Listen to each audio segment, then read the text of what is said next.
父母嘅言語對小朋友嘅成長影響真係好大㗎。當父母用鼓勵同支持嘅說話嚟表達對佢哋嘅愛同關心嘅時候，小朋友就會感受到安全感，仲會有信心去試新嘢，克服困難，仲會建立正面嘅價值觀添。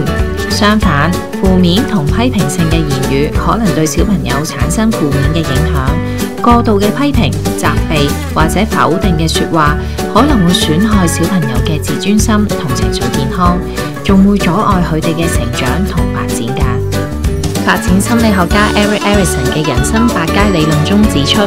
每一個人都會經歷8個階段，每個階段都會有唔同嘅發展任務同危機。6至11歲嘅小朋友嘅發展任務就係要成為獨立、有責任感嘅人。呢個階段最重要就係建立自信心同能力感。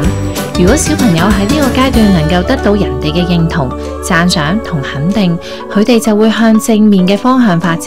成為一個有自信、勤力同上進嘅人。相反，如果小朋友成日俾人鬧、恥笑、批評，就會變得自卑、自我懷疑，冇咗學習動力㗎喇。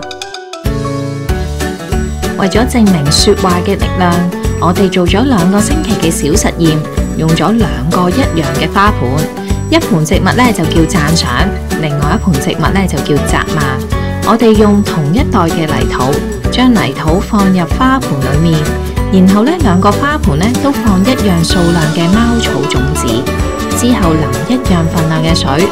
喺相同位置曬太陽，拎走讚賞嘅植物，留低責罵嘅植物。就重複播放鬧人嘅說話，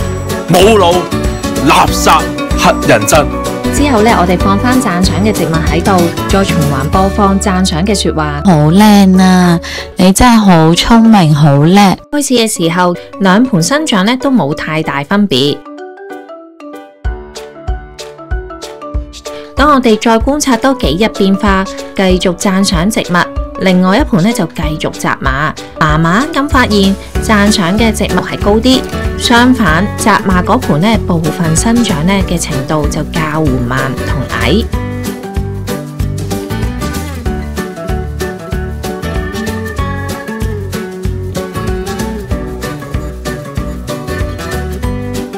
過咗2個星期之後，貓草嘅生長期接近完結時，